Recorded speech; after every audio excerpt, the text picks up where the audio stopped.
When you reflect that this world is filled with death and that your body too has to be relinquished, God's plan seems very cruel.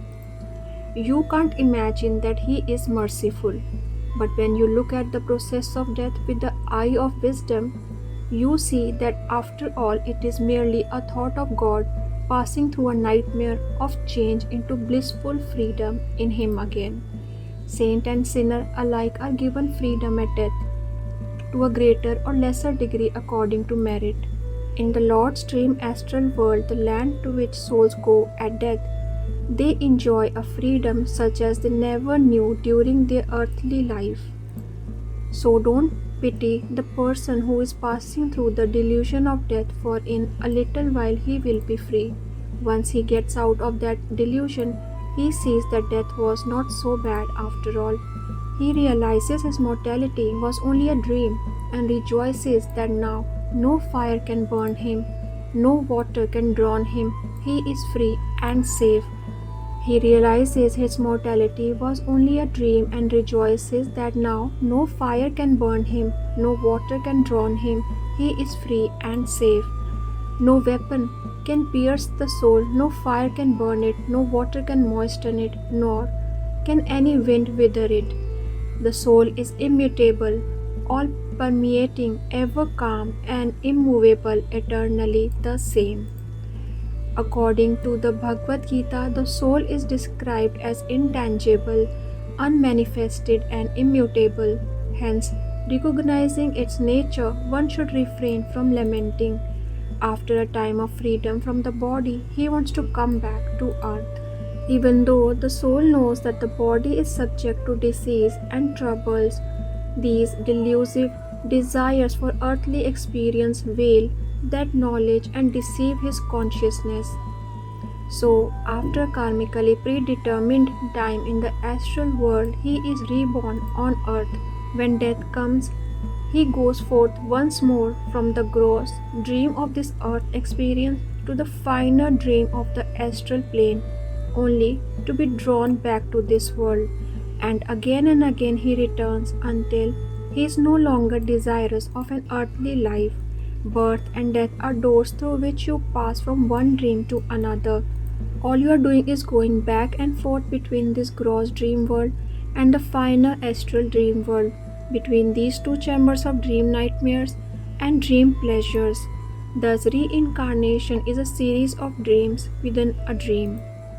Someone is born on earth in France as a powerful king, rules for a time, then dies. He may be reborn in India and travel in a bullock cart into the forest to meditate.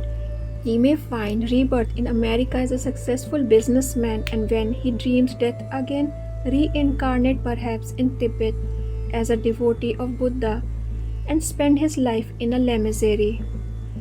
Therefore, hate none and be attached to no nationality, for sometimes you are a Hindu, sometimes a Frenchman, sometimes an Englishman, or an American, or a Tibetan. What is the difference?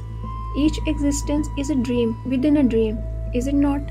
Will you continue helplessly to go through all these delusions and the difficulties they create?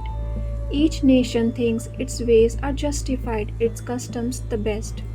Are you going on to go with this delusion? I am not. For unless wisdom is supreme, reincarnation is a very troublesome experience. One should avoid forced reincarnation because it is a painful continuation of this dream delusion. For how long will you pass through these changes called life and death, until you realize fully the dream nature of creation and awaken in God from its nightmares? The more I see of life, the more I realize it is a dream. I have found the greatest assurance in this philosophy I am giving to you now. Realize that you live solely by the grace of God. If He were to withdraw His thought, the physical manifestation would cease to exist.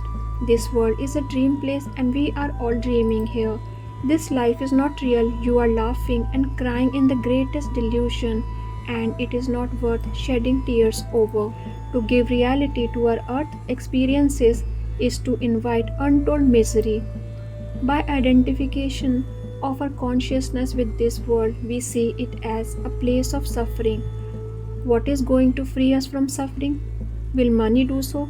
Nothing material can. Knowledge of God and realization that we are forever one with Him is the only way to freedom. Remember this always. God would be very cruel indeed if this world were real, but He knows that when we have gone through the furnace of suffering and death enough times, we shall awaken and overcome delusion. We shall realize this earth as His dream and reincarnate no more.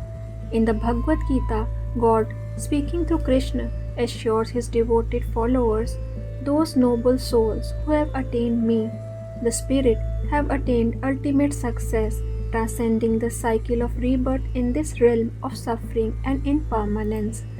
Suppose a man is struck by a bomb and killed instantly. On the battlefield, he was filled with fear. But after that, he joyously realizes he is free from fear and from the tomb of the body.